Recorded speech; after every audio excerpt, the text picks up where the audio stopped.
Goeiedag en welkom by ons Sondagdiens.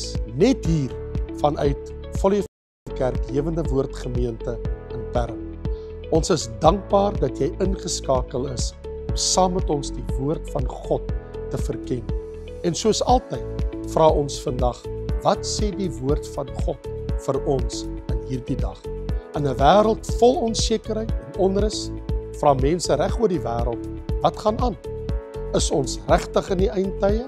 En wat beteken dit vir my geloof en my toekoms? So, ek het opwindende nuus. My boek, Hoe om te navigeer deur die eindtyd, is nou landwyd beskikbaar by al die toonaangewende boekwinkels, soos Exclusive Books, Bargain Books, P&A, Wordsworth en vele meer. Met meer as 360 vrae en antwoorde bied hierdie boek Bybelse insig oor kwessies soos die konflik in die Midde-Ooste. Is dit profeties? Is die Israel van vandag dieselfde as die Israel van die Bybel? En watter eindtyd profeseë sien ons vandag reg voor ons oë afspeel? Gaan kry vandag jou kopie of vra jou boekwinkel om dit vir jou te bestel. Dit sal binne enkele dae op jou rak wees. En as jy Engels verkies, goeie nuus. Ons Engelse weergawe van die boek How to Navigate to the End Times is nou ook beskikbaar landwyd. En ons het ook 'n Engelse YouTube-program genaamd Did You Know op ons nuwe Engelse kanaal Raymond Lombard Teachings. Elke donderdag aand om 7:00 gesels ons daaroor Bybelse waarhede soos wat sê die skrif oor die eindtye, die Israel-Palestynse konflik en die geestelike betekenis van wêreldgebeure. So teken gerus in op ons Engelse kanaal Raymond Lombard Teachings en wees deel van hierdie kragtige reis deur die eindtyd profeseë. Maar nou, laat ons stil raak, ons harte oopmaak en ontvang die woord van God. Wees geseën.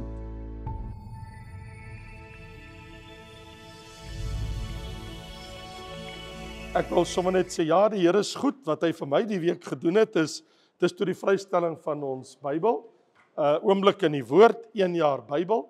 As jy nog geen gekry het, jy kry gerus vir jou ene. Daar by die ingangsportaal, by ons winkel daar. By die Media Center of bestel het sommer online by Raymond Lombard Bookstore of raymondlombard.com.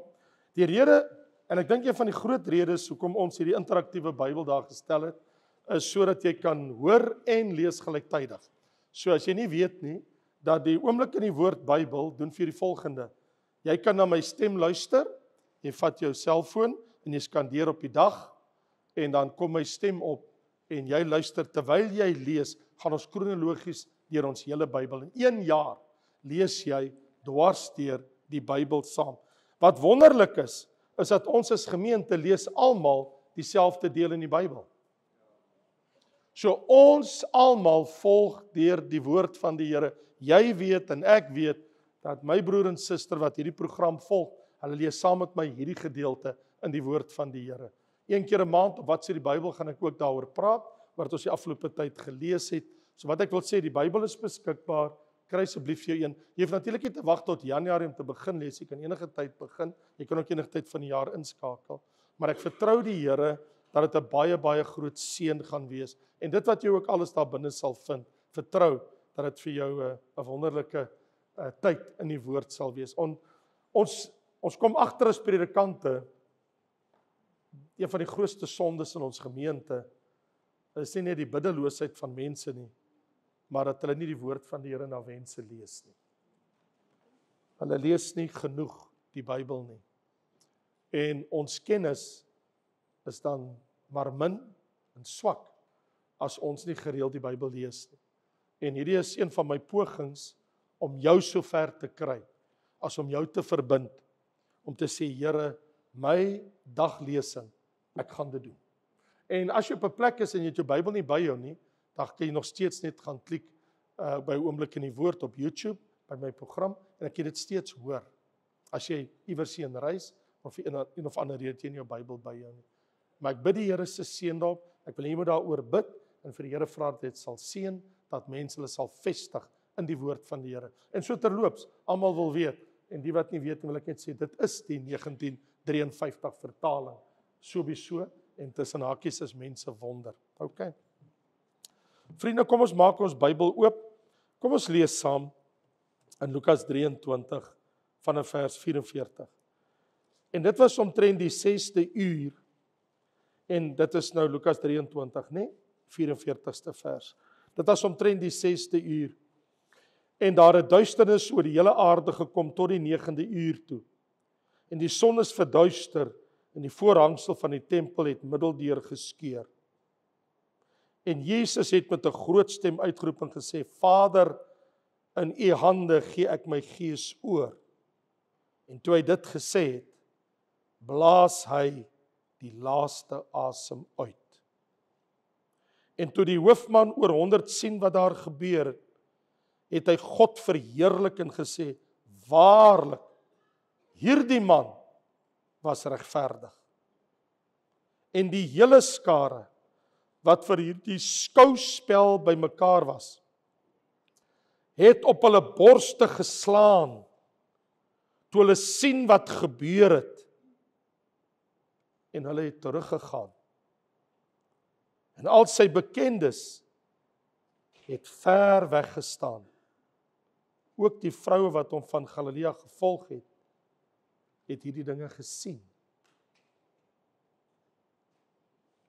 Here, ek gee my in u hande, soos klei in die hand van die pottebakker. En die intense gebed van my hart is dat u my vanmôre sal gebruik om met die woord oop te breek. Ek voel my so onwaardig om dit te doen. Maar ek vra u, Here,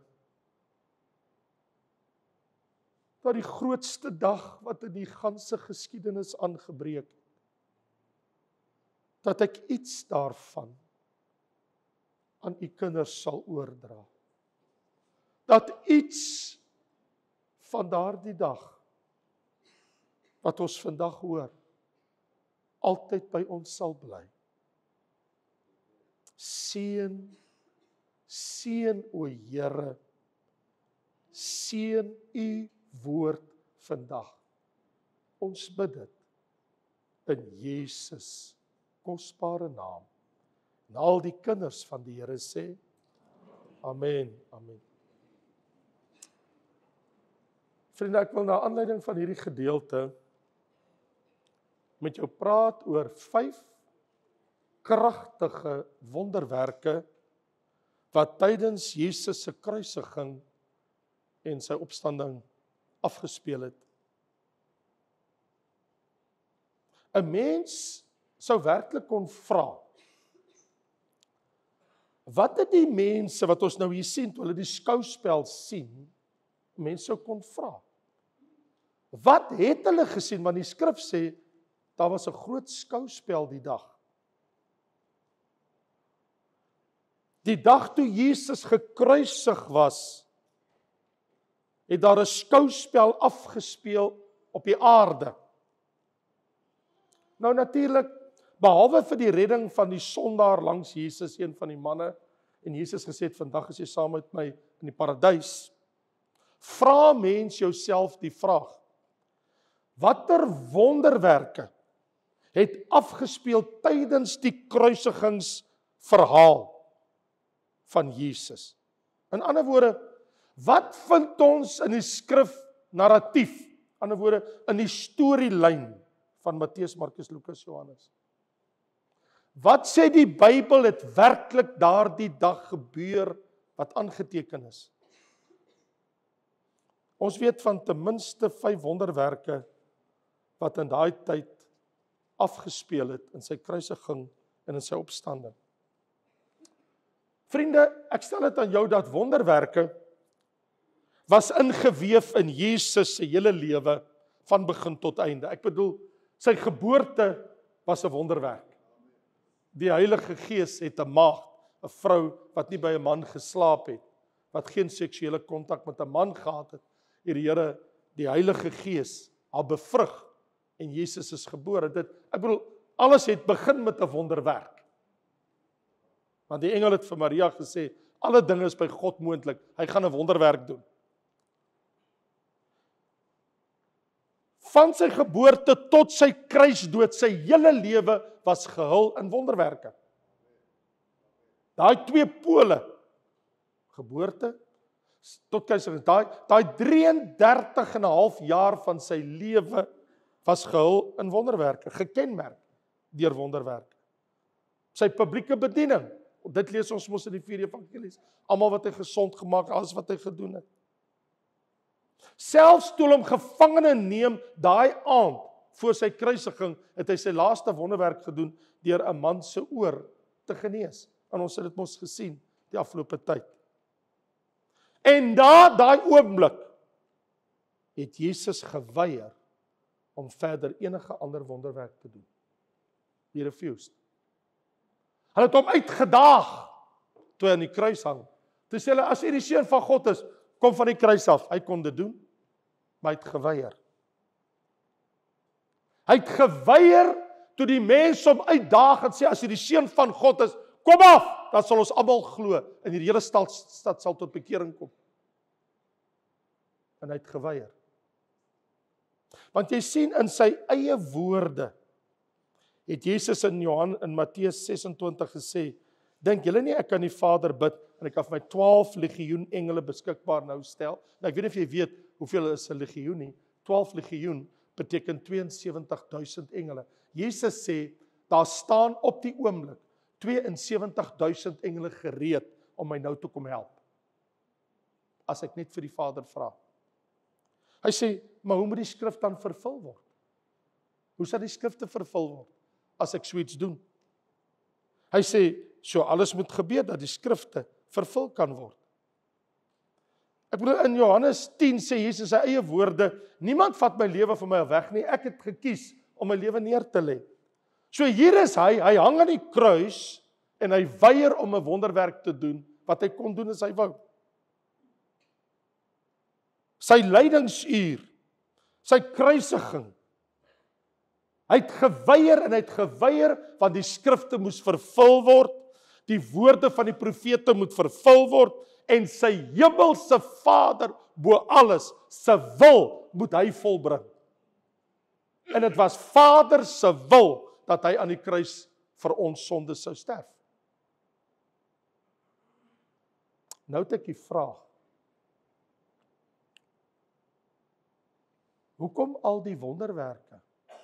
Wat is die teken en die betekenis van al die wonderwerke?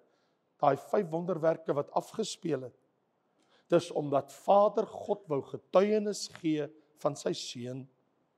En so terloops, hierdie wonderwerke wat ek nou vir jou gaan wys, getuig van sy goddelike werk aan die kruis en dat hy waarlik die seun van God is. En so terloops, nie een van die 5 wonderwerke het Jesus per se gedoen nie, maar sy Vader het dit gedoen.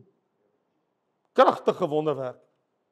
Ons lees in Lukas 23 vers 44, dit was omtrent die 6de uur, daar duisternis oor die hele aarde gekom tot die 9de uur toe. En die son is verduister, die voorhangs in die tempel het in die middel deur geskeur. En in Matteus 27 lees ons in vers 50 en verder, Jesus met 'n groot stem geroep en die Gees gegee, die voorhangs van die tempel het in 2 geskeur, sê Matteus, wat Lukas nie sê nie, van bo tot onder. Nie van onder tot bo nie. Dit is baie belangrik, dat dit moes van bo skeur, nie van onder nie. Die aarde het gebewe en die rotse het geskeur. Die aarde het gesidder en bewe en rotse het oopgeskeur. En grafte van baie liggame het oopgegaan en baie liggame van ontslape heiliges het opgestaan. Grafte het begin oopgaan en mense het uit die doodheid opgestaan en na sy opstanding het hulle uit die grafte uitgegaan in die heilige stad ingekom en aan baie verskyn. So ek vra die vraag, wat is hierdie kragtige wonderwerke wat ek en jy van lees? Die eerste ene is 3 ure van duisternis. Dis die eerste wonderwerk. En jy sal wonder, waarom duisternis op die aarde vir 3 ure? Hoekom het die son sy aangesig verberg. Terwyl die son van geregtigheid, sê Maleagi, die Christus, die Messias, hy is die son van geregtigheid. Die son van die skepping, hierdie son wat hier buitekant is, sy oog. Hy het sy oog verberg. Toe die Skepper, die son van geregtigheid, aan die kruis besig is om te sterf. Toe die skeppingsson sy aangesig verberg. Die hemel en die aarde kon dit nie aanskou nie. Nie eens die oog van die son kan waag om te kyk wat nou op aarde gebeur nie. En alles word gesluier in 'n dik duisternis kombers. Want jy sien daardie duisternis, daar het iets gebeur in daai 3 ure, toe die Seun van God, sy absolute foltering waar die heilige, ewige God, voor die oë van die mens verberg word, dat niemand kan sien wat hy deurmaak in hy 3 ure op die kruis. Niemand kan waag om te kyk wat God vir die mens doen nie. Geen mens word deur God toegelaat. Die spotters, almal wat hom gehoon het. Ek sal nie dat een van hulle sien wat met my seun nou gebeur. En vir 3 ure is alles in duisternis. En aan die einde van die 3 ure, met groot angs, kom daar 'n uitroep. Eloi, Eloi, lama sabachthani. Dis Aramees. En dit beteken, my God, waarom het U my verlaat? En op daardie oomblik, toe wyk die duisternis. En die Vader sê, hier is ek, my seun. Hy was alleen. In daai duisternis-tyd, daar was geen God, nie God in die hemel, of 'n engel, of 'n mens, om hom te ondersteun nie. He was alone. Toe hy die bitter beker van die hele wêreld se sondes, alles op hom neem.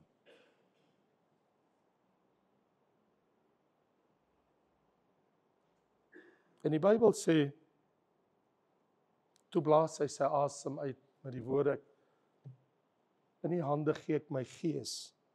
En toe gebeur die tweede wonderwerk. En die tweede wonderwerk sê in Matteus 27 vers 51, en die voorhangsel van die tempel het in 2 geskeur van bo tot onder.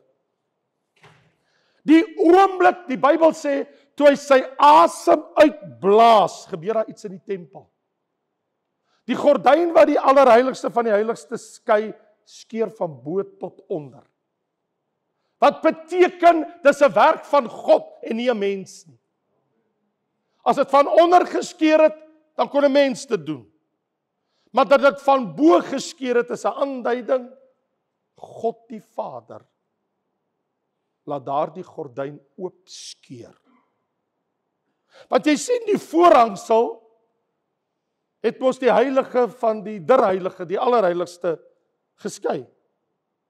Dit was soos 'n massiewe mat gordyn, so dik soos 'n man se handpalm, so dik was die gordyn, so dik soos 'n man se handpalm. Geborduur met goud en purper, geweef van linne, 'n kunswerk met gerubs daarop, 60 voet lank, 30 voet breed, so dik soos jou hand, swaar gordyn wat daar hang.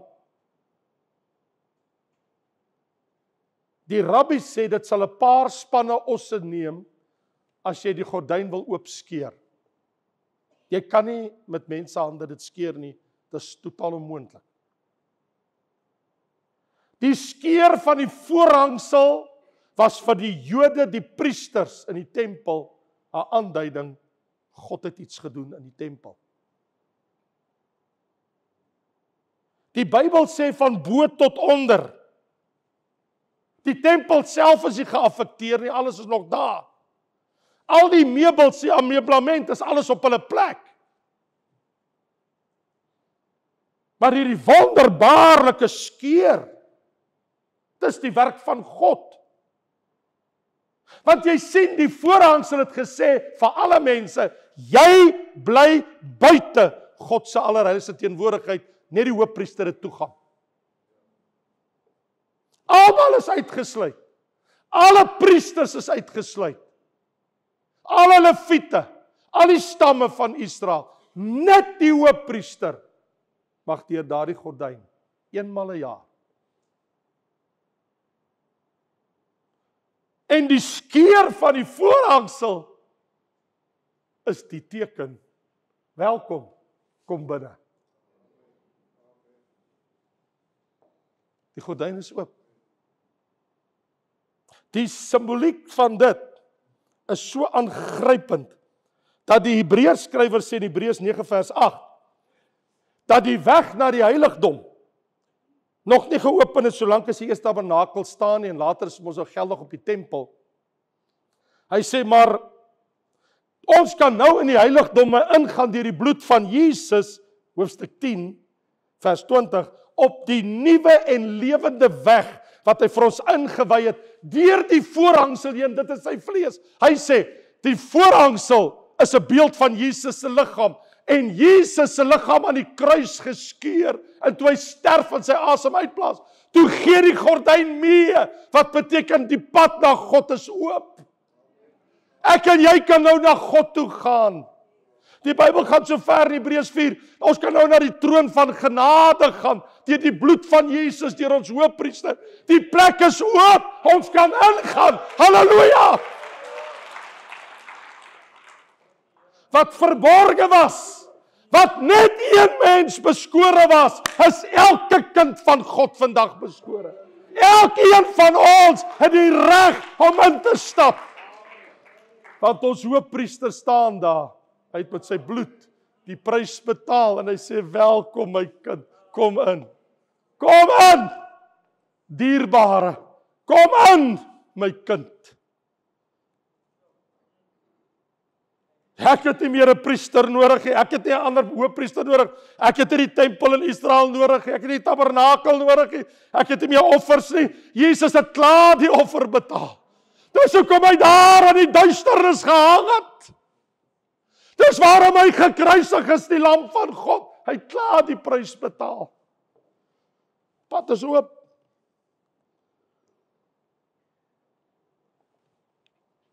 Toegang tot God is nou verseker. En toe gebeur daar nog iets. Matteus, hy sê, op daai oomblik, toe gebeur die volgende. Hy sê in vers 51 van Matteus 27, en die aarde het gebewe, en die rots het geskeur. Die Bybel sê, daar kom 'n aardbewing. Waarom? Het jy al ooit gaan sit en dink, hoekom? Why? Waarom moes dit gebeur? Terwyl die seun van God aan 'n kruis hang. Wat jy sien, die een wat besig was om te sterf, is die skepper van die hemel en die aarde. Hy het die aarde gemaak. Hy het die rotse gemaak. Dis alles die werk van sy hande. En nou begin die aarde skud en bewe. Die rotse skeur en beweeg uit hulle plekke. Want die aarde roep uit. Toe die skepper sterf. Want jy sien, die hemele ken Jesus, hulle weet wie hy is. Want daar's 'n ster by sy geboorte wat gekom het uit die ooste, tot bo die plek waar hy gebore was. Die sterre in die hemel weet wie hy is. Die ster het gekom tot by die saligmaker wat gebore is. Die see ken hom. Toe sy disippels net vir hom 'n pad om op te loop. Toe sy disippels moet roei teen 'n sterk wind. Toe kom hy op die see aangestap. Die see ken hom, die Skepper. En die Skepper kan stap op die see, want hy het die see geskape. Die son ken hom, en die son verberg sy gesig. Want die oog van die son kan nie sy strale op die Skepper laat skyn, toe hy aan die kruis hang nie. Die aarde ken hom, want dit begin bewe, toe hy sterf en die rotse skeur. Toe hy die Gees gee, toe erken die aarde, iets verskrikliks het gebeur. Die skepping was diep geroer. En toe gebeur daar 'n vierde wonderwerk. Die grafte gaan oop. Daar staan geskrywe, en die grafte het oopgegaan, en baie liggame van ontslaapheiliges opgestaan, en na sy opstanding het hulle uit die grafte uitgegaan, in die heilige stad Jerusalem ingekom, en aan baie mense verskyn. Jy sien, die grafte was nie gevandaliseer nie. Iemand het nie gegaan en die stene gaan wegrol nie. Iemand het nie gaan karring by die grafte nie. So wat gebeur het, is nie die werk van mense hande nie, toe die grafte oopgaan nie. En die wyse wat die graf geopen het, die oorspronklike in die Grieks suggereer, dat het van binne na buite oopgegaan, nie van buite na binne.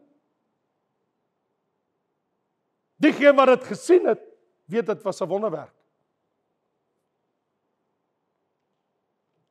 Maar ek wil net vir jou sê, ons is nog nie klaar met die wonderwerke nie. Want jou graf gaan ook eendag oopgaan. En jy gaan ook uit daai graf uit. Dis hy die Here met die wegraping kom haal. Die Bybel sê, as ons in die lewe is, word ons verander. Hy sê, maar die wat in Christus gesterf het, sal eerste opstaan. Jou wonderwerk kom.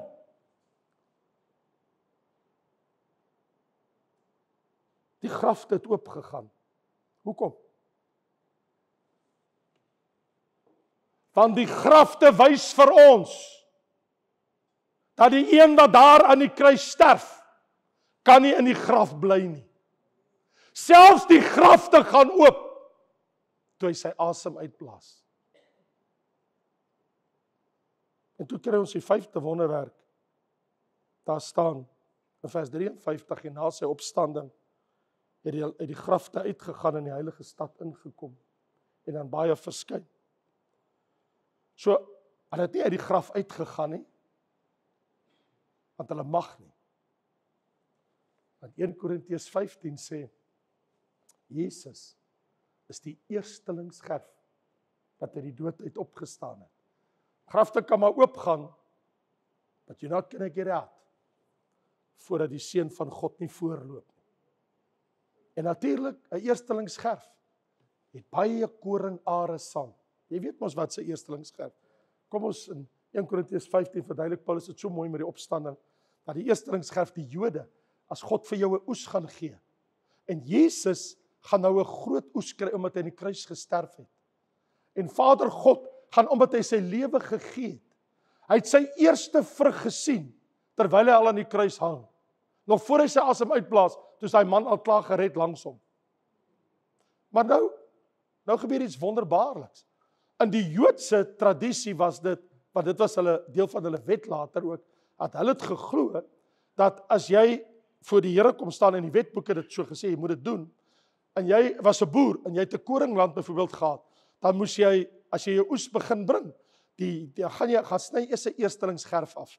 So jy vat 'n paar are, jy sny dit, jy bring dit bymekaar, jy bind dit in 'n bondeltjie, bring vir die priester bring dit as 'n beweegoffer voor die Here, en die priester sê, ek glo, God gaan vir my baie, hierdie gerf wat ek in my hand het, kyk hierdie koring, hierdie ryp koring, kyk my oes, die Here gaan vir my baie sulke gerwe gee van my land as ek nou met my oes gaan begin. Dis wat die boer geglo het. En hy het gekom met geloof by die priester om vir God dankie te sê vir die oes op die land, en nou kan hy die oes gaan afhaal. Die eerstelingsgerf, Jesus kon nie alleen wees nie, want was 'n bondel gerwe, en nou staan daar het grafte oopgegaan. En onthou, hulle het gewag, die Bybel sê, eers toe hy uit die dood uit opstaan, toe gaan hulle uit die graf uit, en raai waar gaan hulle heen? Kom nie Kaapstad toe nie. Hulle gaan Jerusalem toe. En hulle het nie gesterf 1000 jaar voor Christus, het klomp mammies wat daar rondloop, die flieks wat jy sien oor mammie nie. Hulle is nie gemummifiseer nie. Dis mense wat onlangs gesterf het in die dae van Jesus, wat in hom geglo het. En hy het hulle almal saam met hom laat opstaan uit die dood uit. Hulle is herstel in die lewe. Hulle kon nie saam met hom hemel toe gaan nie. Hulle daarna, soos ek en jy, weer afgesterwe, maar hulle kon almal getuig oor die opstanding van Jesus. So hier is 'n geweldige getuienis wat in die wêreld ingegaan het oor hierdie opgestane heiliges. So hier is waar ek is. Laat elke kind van God wat vanmôre hier is, en julle wat na my luister, weet vandag, daar wag 'n wonderwerk vir elkeen van ons. Dead or alive, dood of lewend. En die wonderwerk is, die grafte wat oopgegaan het, die Bybel sê, in Romeine 8, as die gees van hom, wat Christus uit die dood uit opgewek het, in julle woon, sal hy ook julle sterflike liggame lewend maak, deur sy gees wat in julle is. So in ander woorde, ek het hierdie belofte, as ek 'n kind van God is, al sterf ek, al gaan ek in die graf, die wonderwerk sal kom, wanneer hy graf oopgaan, en ek staan op met 'n verheerlikte liggaam. Dis verseker. Dis hoekom 1 Korintiërs hoofstuk 15 vers 22 het vir ons so mooi stel, waar in die 20ste vers sê, soos almal in Adam sterwe, sal ons ook almal wat in Christus is, lewend gemaak word.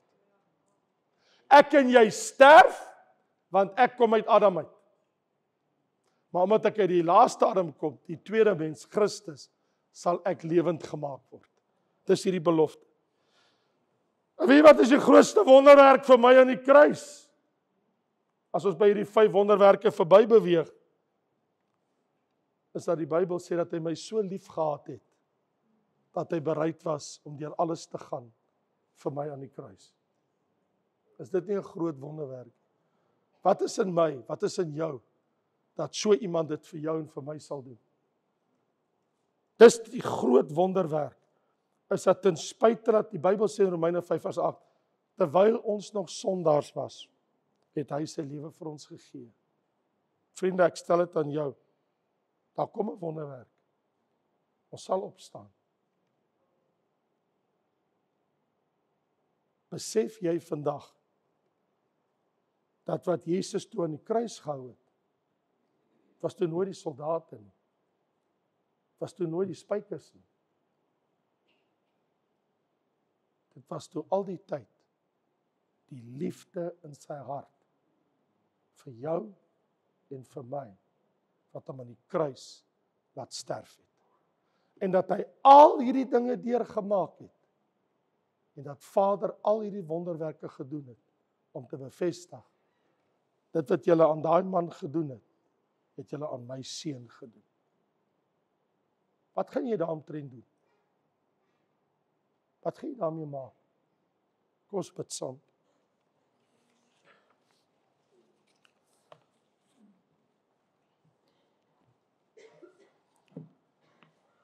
Dierbare Here,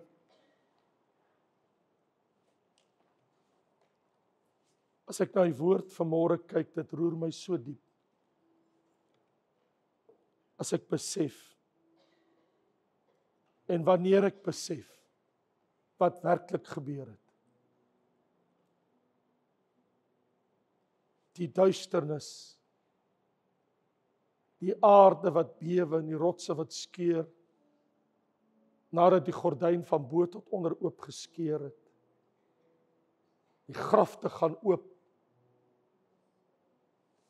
Mense staan op en verskyn in die stad aan ander, wat bekendes was, omdat hulle herken het. Here, as U dit vir hulle gedoen het, en U dit vir my aan die kruis gedoen het, dan sal U ook my liggaam eendag opwek uit die dood. Dan het ons hierdie hoop, die hoop van die kerk. U kom ons weer haal. En as U kom terwyl ek nog lewe, gaan U ons 'n verheerlikte liggaam gee op daai oomblik. Die van ons wat afgesterwe het, wat in die graf se liggame lê, gaan U opwek. Dankie Here. Maar bo alles, dankie vir die wonder van U liefde. Hoe groot is U liefde? Hoe groot is U liefde? Dankie. Dankie Jesus. Dankie Vader.